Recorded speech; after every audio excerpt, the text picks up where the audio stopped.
Are you getting instructions through your ears, Alex? Yeah, well, I've got the music and I never like let's start with it. We haven't started. No, now we're going to start. Hey, Adland. Welcome to the first 2020 episode of B&T's Fast 30 podcast produced by our eardrum family. Sorry if you've missed us in your ears, but better late than never. I'm Ali Berner, your podcast host, and today I'm back with B&T's editor, John Bastick. Hello, John. Ali, thank you for having me. You're welcome. Our editor-in-chief, David Hovenden. Hi, Ali. Great to Hello. be back. I'm also here with someone most Adlanders would know, DDB Australia Chief Creative Officer, Ben Welsh. Welcome, Ben. Hi, Ali. It's great to be here. We know you're all a busy bunch, so let's get into what's made news headlines over the last 2 weeks. I guess let's kick it off with coronavirus. I mean, if you've read B&T as of late, you will know that we love a good coronavirus story. John, you particularly. Well, it has dominated the headlines. Obviously, OMD Sydney had to shut their agency after a scare. Foxtel Media also near their neighbours there in Pyrmont. Yeah, it's dominating everything because it's shutting all these conferences down. The OMD Olympics are in shut. Will Cannes this again. year? Will Cannes go ahead this year? Who knows? Well, apparently the Olympics are going ahead, so, that's good, and that's good for Seven. It's good for toilet paper sales, judging by the stories on today. That's just We'll ridiculous. have to start using the yellow pages soon with the shortage of toilet paper. Ben, plans at DDB in case someone inappropriately sneezes the wrong direction? What's happened? We have plans and I sneeze a lot, so it's probably just as well. And Tara's recently been really ill, so she thinks She's had locked in it, the stationary and cupboard, she's immune now, so it's all good. Oh, no, apparently you can get it twice. Just, Really? Fun fact. Okay, no, there are plans, and it is presumably if the company doesn't look after our health, we can sue the company. So you imagine Omnicom needs to take a global point of view and really make sure that everyone is behaving, and people are travelling from one office to another all the time. We've one show I think has been cancelled, or it's going to be remote judging. So Tara was going to go to that. We're waiting to find out about D&AD. But will can happen. I mean, I hope it does, but Will it affect? Maybe it'll be online, like Adobe. Adobe got canned, and now it's Salesforce all online. as Yeah, well, so many things. Google, yeah. I mean, what's the impact for Adland, though? I mean, Group M issued a market alert about a lot of uncertainties. I mean, what's going to happen, we've put our toilet paper under lock and key. Most first importantly. Yeah. That's the bonus at the B&T this Yeah, year. we If you make your budget, you get a roll of assorbent lavatory paper. Australian Associated Press shut down after 85 years. Thoughts? Very sad for lots of people, lots of photographers and journos who, I think it was 180 photographers and journos losing their jobs. The total media dynamics changing. On the plus side, I think, and I have no evidence of this, these publishers that have freelanced this stuff out, Channel 10 and MCN, is an absolute case of probably not getting that right. Bringing it back in-house, I think, is probably a good thing. Bringing journalism back in-house. Yeah, bringing more journos back into, I don't know. Well, it's also the subbing business that the Herald or Fairfax. It was a total disaster when they freelanced this stuff out. Page Masters was that business. Having said that, and AAP are right when they said, they just told the facts. They didn't have any, bias. So we are losing that in Australian media. So you'll have probably more left-wing from the Herald or more right-wing from the Oz, whatever it is. It's just sad people losing their jobs, but again, But they are the Nine it's the changing face of media. I've been a journalist for 25 years, and it's been a rough ride for 10 years. But journos are getting soaked up in so many other. 10 years ago, you didn't have internal comms people, social media managers. It's Content just marketing. The journos are being soaked. PR have always been traditionally where journos have got soaked up to. So again, it's doom and gloom for Australian media and journalism, but I think it's just a total changing face of what Australian media looks like, what people read and what people want and what people are willing to pay for. And that's John's rant over and Trust me, I'm very pro-journalist, and I'm very, it's awful reporting that sort of stuff on BNT. People, mass, a couple of people losing jobs you can understand, but when there's a mass, I think it's but they will go into 9 and they'll go to 7. They'll bring their journos back in-house. So, I mean, it's still, a shit thing to happen, and a lot of people did lose their jobs. Ben, do you have any thoughts on it? I got lots, but I'm surprised it didn't happen ages ago. I mean, it's amazing they still exist. I think about my own media consumption. I read The Guardian for a little, and then it annoys me after a while. But I read the ABC website. That annoys you. I read The Economist, which I love. That never annoys me. I've become old. Well, that like sort of an explains economist. the Karl Marx T-shirt you're wearing. and the New York Times. So, okay, I'll retract that comment. So, no, but I think people are looking for. You can get your news from so many different places now. That and to be honest, Australian news is pretty shallow. Like reporting journalism in this country feels like it used to go deep into stories. Because that's online and it's But digital. exactly, it's it becomes churn and you've got to it's being break, updated all the break. time. Yeah.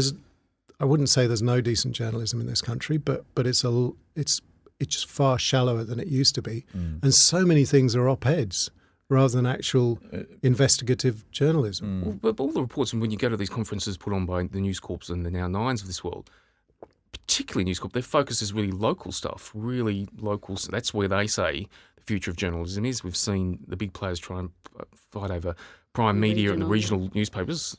So maybe that's, I don't know, what AAP were doing doesn't fix with their editorial mixes. But the local thing is this happened. It's seldom why or anything, to my mind. Yeah, it's the phone. You want in-depth, reportive, authoritative coverage. News If you review, want that, we used you to have to call pay it, for it. Yes, and This is Aussies why I aren't willing get to. The Economist and New York Times and I have to confess, I'm an Apple News reader just for the convenience of it on my phone. And no, I do that. But I read all. But I find it really annoys me because it just keeps then. I dare never click on a Yahoo story because then you just start getting fed, the worst kind of tabloid crap. There's just too much. Yeah, there's and far too I much. could spend all day reading news sites because I love reading news sites. But there's also this constant thing of I'm fear of missing out. I'm reading the wrong news. Something else is happening and I don't know about it. I mean, we could probably talk about this forever. We've got a little bit. I've got a let's- bee in my bonnet. John's rants are great. Let's finish off the news stories with Nike's Maria Sharapova ad did really well for B&T. A lot of people were interested in that. Basically, it was just an image of her with really great words written over it. I can read that, but it's kind of long, so maybe I won't. And then they also did the Kobe Bryant tweet, which was pretty much like a 2-minute video that had no images. Well, it wasn't a video, it was more audio clips recounting some of the significant moments in his life. He was deeply involved in that. Coaching young kids is the most important thing we can do. You couldn't have written this. They hit the mark. Have you seen or heard either of those ads? I think anything with Kobe Bryant's going to work because he's such a legend. It was amazing the outpouring of grief and the number of people for whom he was a role model in all walks of life. And Nike's ad I thought was brilliant as well. Yeah. The Maria Sharapova one. No, the Nike Bryant ad. Oh. The Sharapova one I thought was a bit flat. But Yeah, Sharapova one did she was banned from the game of tennis for cheating. Yes. She came back and she didn't have a comeback. And she was great. She was an awesome player. I loved the Nike spot from probably over 10 years ago. 2006. I'm So Pretty. Yes, Yeah. yeah. Let's just have a quick listen to that one. I feel pretty, oh so pretty. I feel pretty and witty. And bright, and I pity.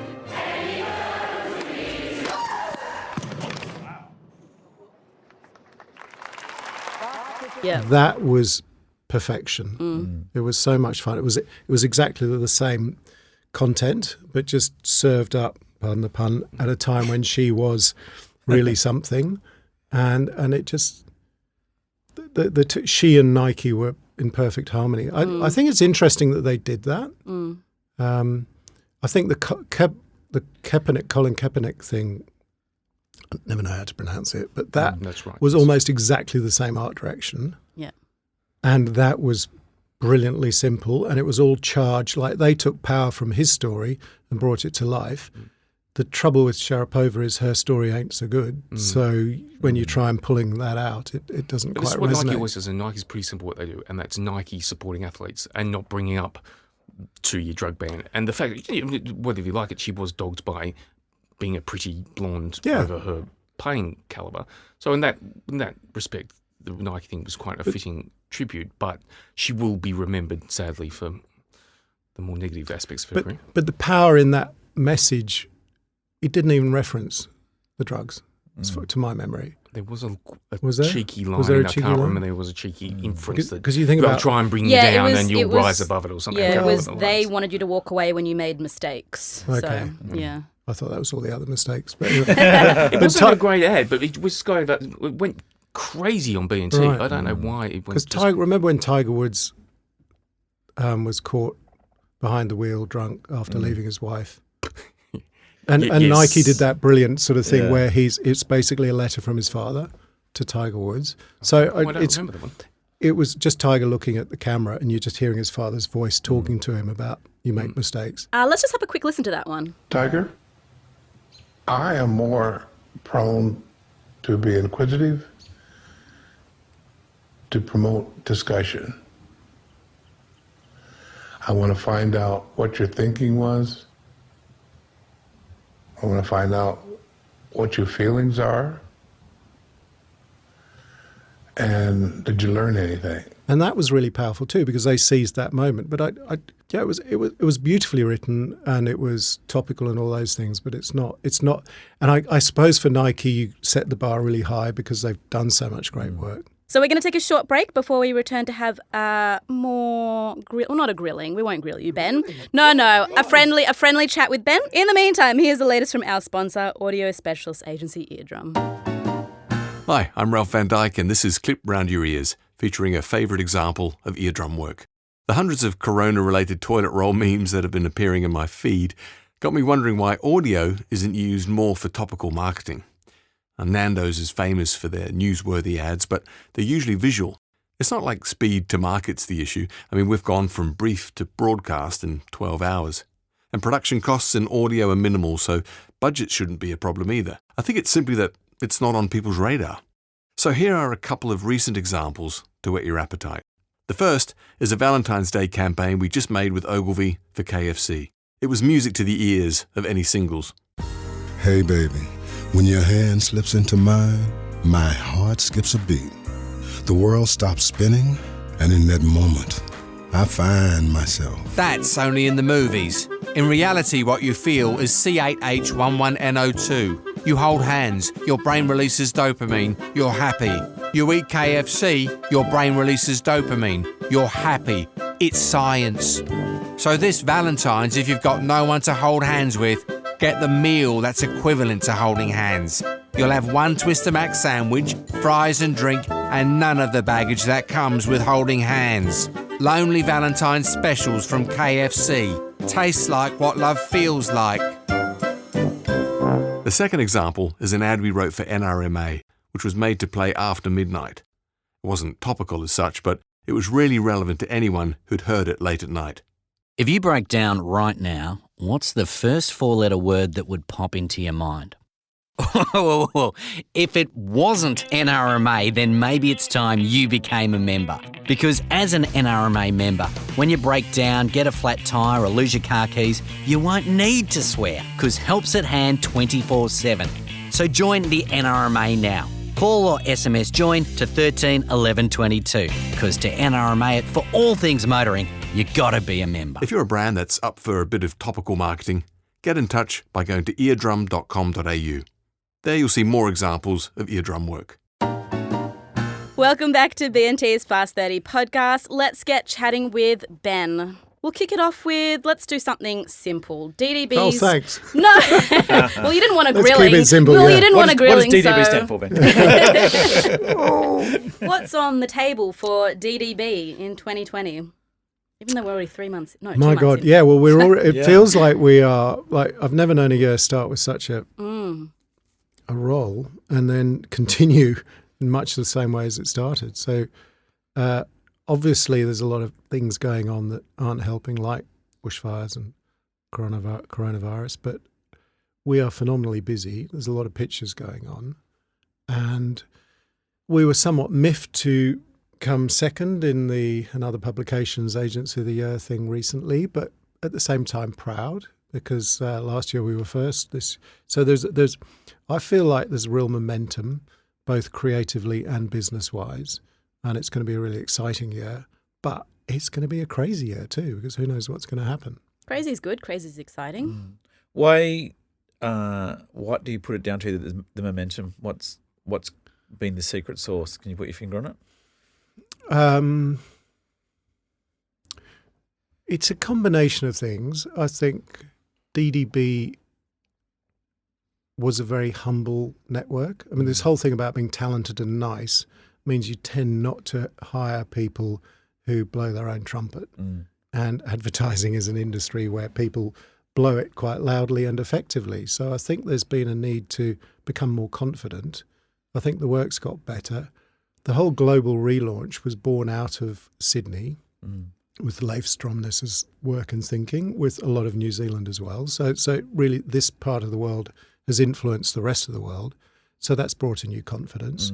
We have won every year for the last 3, I've been there 3.5, so I'm not saying we've won business every year since I've been there, but draw your own we conclusions. have. And I think that's been great because that brings momentum. People remember what it's like to win a piece of business. People stay because they get to work on something else.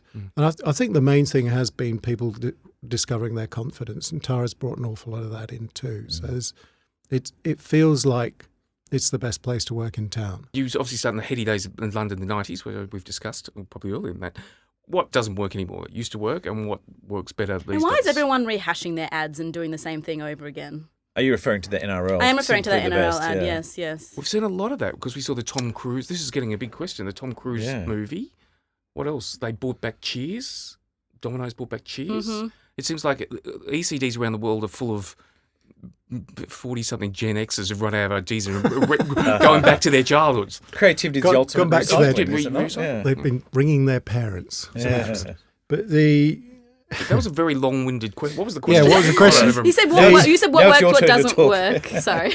What used to work but doesn't work anymore?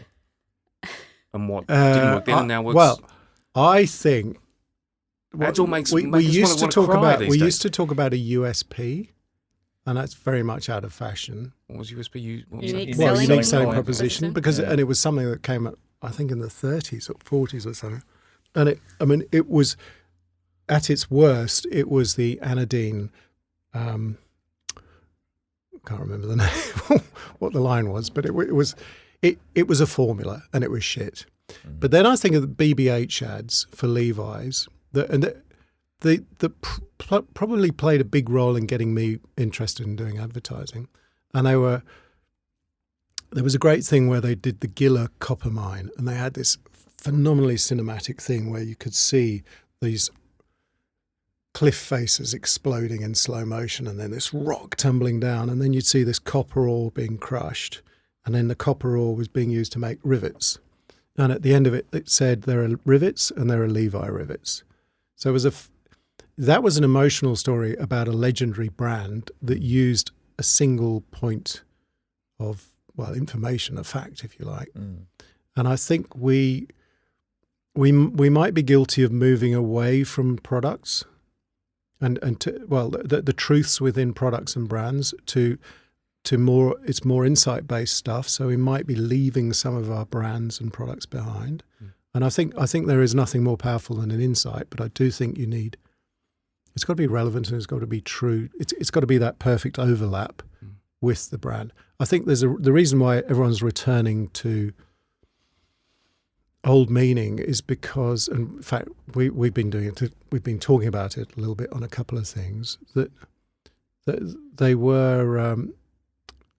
Well, two things. I think brands have a very long shadow, cast a very long shadow. And people still talk about things that happened 20 or 30 years ago in advertising. And they still, there's residual memory. And there was a simplicity to them too. I think about Combank Cricket bringing back the Come On Aussie, Come On. Yeah. It is time. Look at what Hollywood's doing at the moment. Everything's a sequel. Top Gun. No one's doing anything original. Is that a risk aversion that this worked? Well, it works. Number 2. It works. Star Wars 27. Exactly. Terminator 57. And then probably if we were researching stuff, I think that to some degree familiarity breeds content rather than contempt. I'm quoting Tom McFarlane there, just for the record. Tom. But I think it's a real truth. So we're drawn to where brands exist in culture, and then we're trying to extrapolate those out. So you will inevitably dig there. I don't think that should be the first point of call. I think you can learn from digging there, but I think you kind of want to take it somewhere else.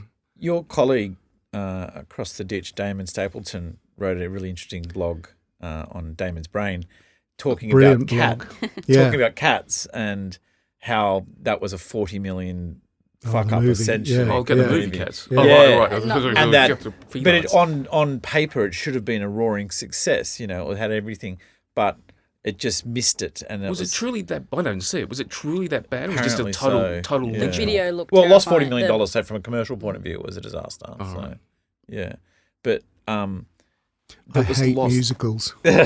No, really? Yes. Oh. It was lost.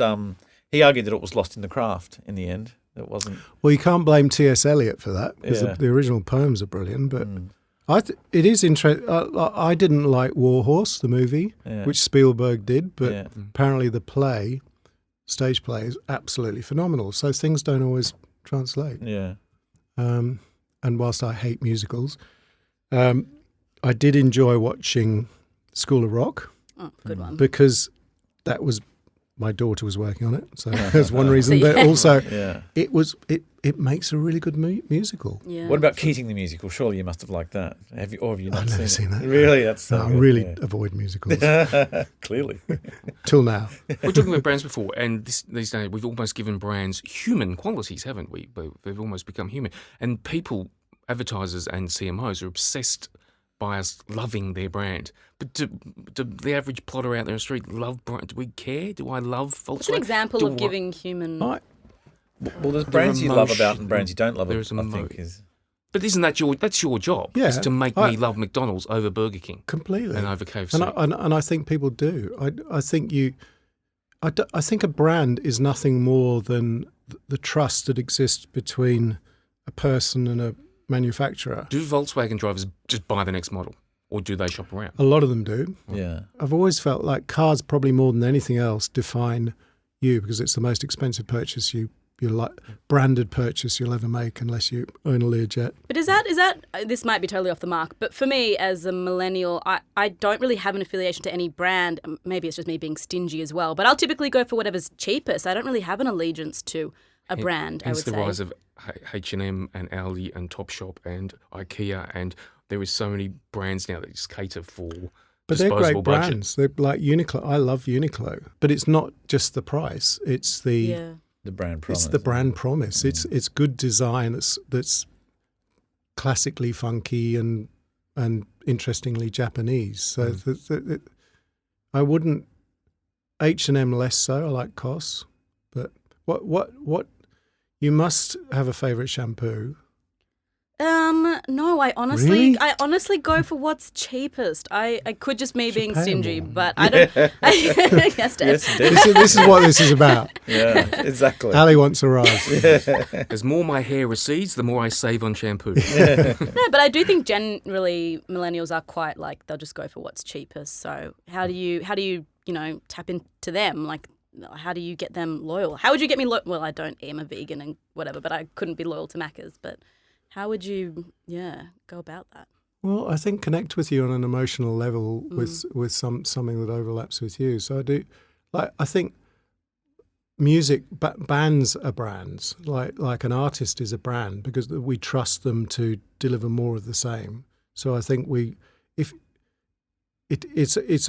people always say, "Oh, advertising doesn't affect me," and then when you start doing an audit of what watch they have, what this, what that, what they feel strongly about, you actually find that it does. But I think you're right. Like I think this millennials or Zs or whatever they do want more of a transaction. Like they want something in return. It's not just about doing the right thing, but also about doing the right thing for me. Yeah. But I also think, like my son asked me, he ended up going to Bank Australia because he wanted an ethical bank.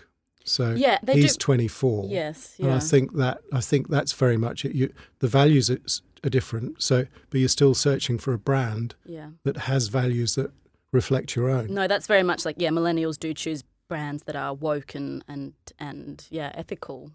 So then how would you ever do creative for McDonald's, say, that, you know, jumps on that ethical bandwagon, or is it just not really the Macca's, I don't know, shtick? I noticed in the UK, McDonald's delivery lorries are powered by the chip oil. So once they've finished using the oil, they use it to drive the trucks, which makes complete sense if you're McDonald's. I think all brands need to go where they can go. You can't force them somewhere that you're just going to say.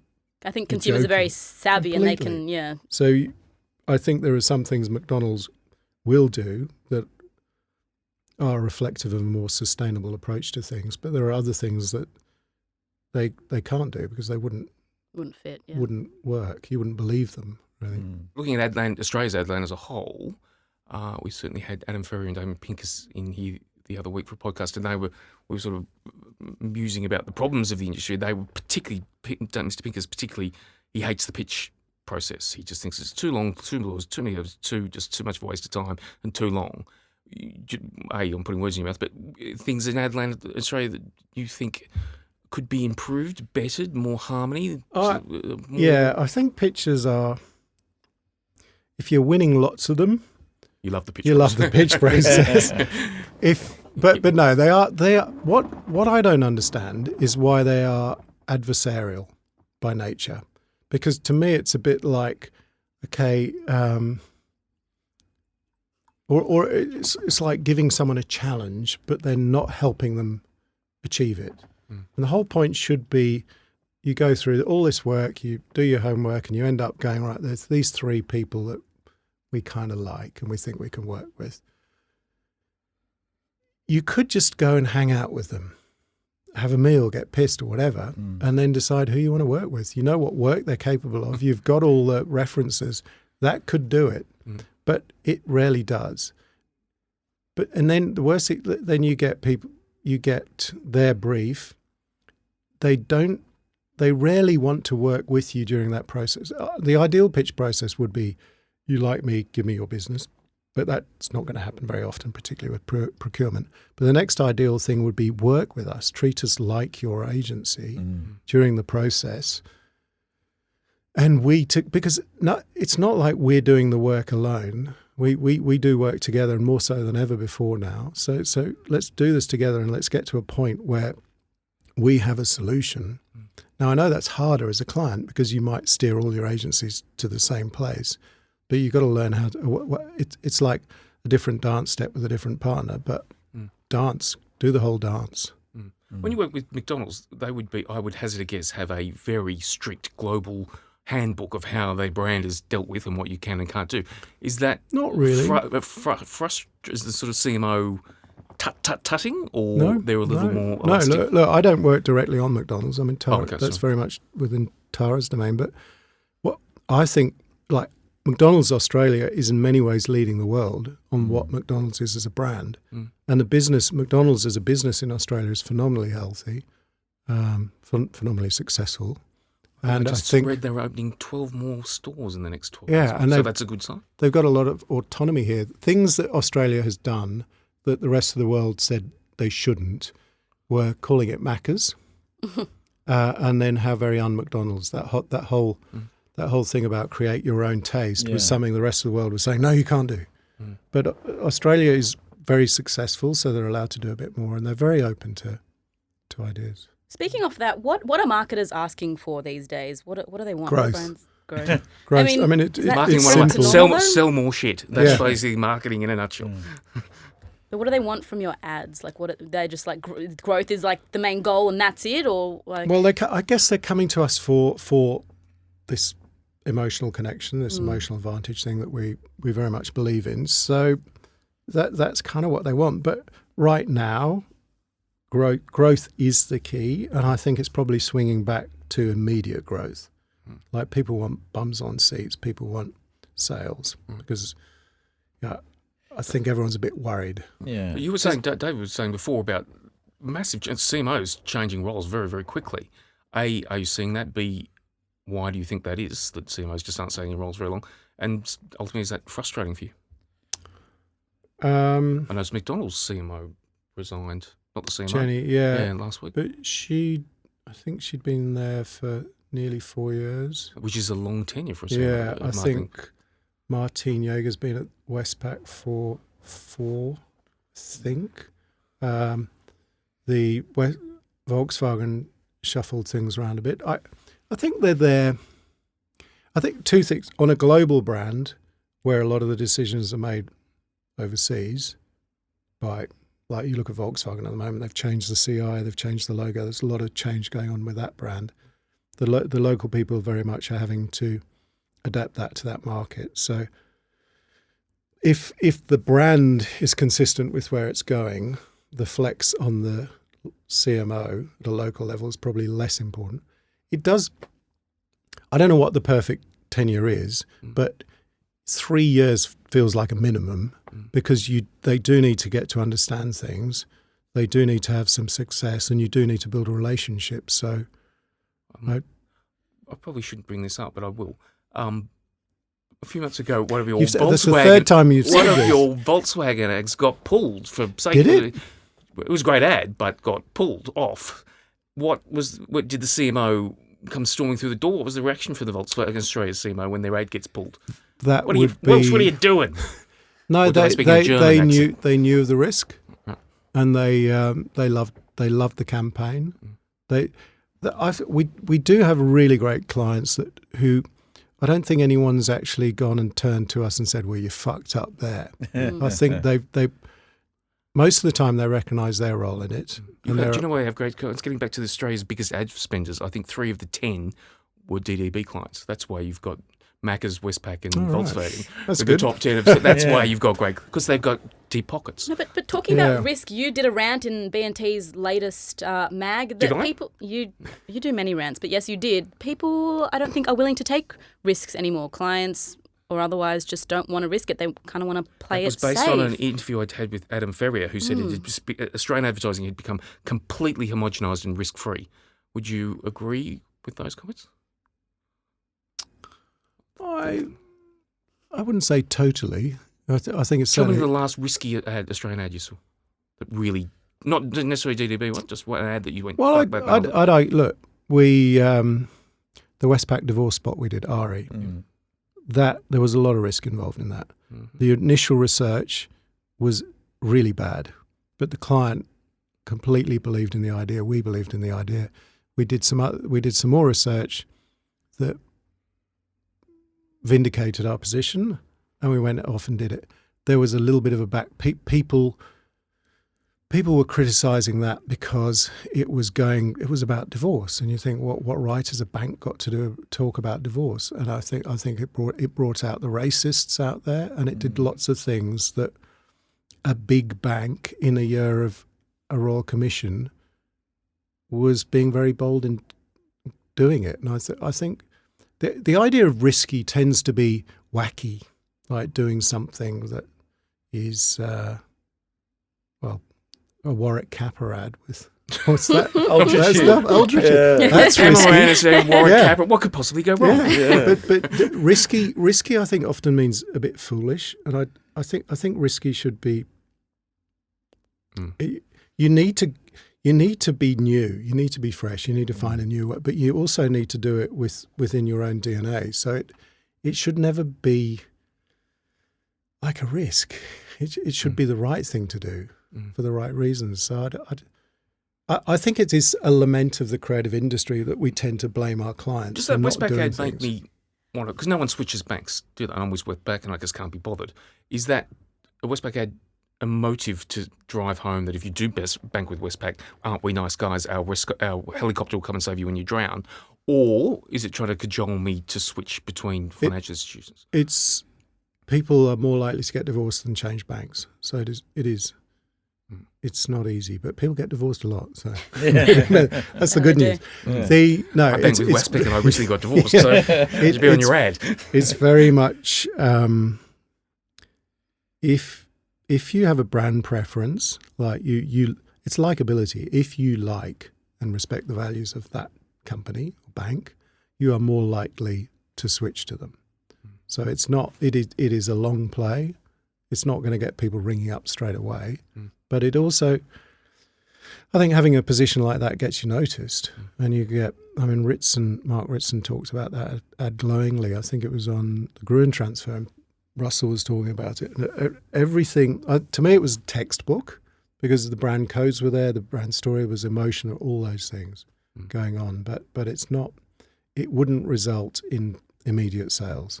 It's not designed for that. But with a client like Westpac, you must measure it in other ways. It must be on sentiment and stuff, is it? Yep. And they do a bit of neuro too. Yeah. And neuro's fascinating because you can actually, the dips, the things people get wrong are often you can correct in neuro because it's about the relevance of the brand at the key emotional point. And we always want to stick the logo at the end, but then the key emotional point should kind of be at the end too because it's a story. So the two should fit pretty well together. Also, the power of music on so many great ads and great films rely on music, and I think Westpac's been a story of that. In the B&T office, and I'm going to say, me particularly detest. Who do I hate? The meerkat. Meerkats. The fucking meerkat. It was boring, dull 20 years ago. I like it. We all look forward to the next meerkat campaign because it invariably sends him into a rage. Stomping rage. I have to throw the fax machine across the room. What's your view of the meerkats? And I noticed this CMO came out yesterday and said, we're going, I think it was on doubling down on the meerkat. We triple the meerkats. I loved the meerkats when they first came out of VCCP in 1932 in London, and they had I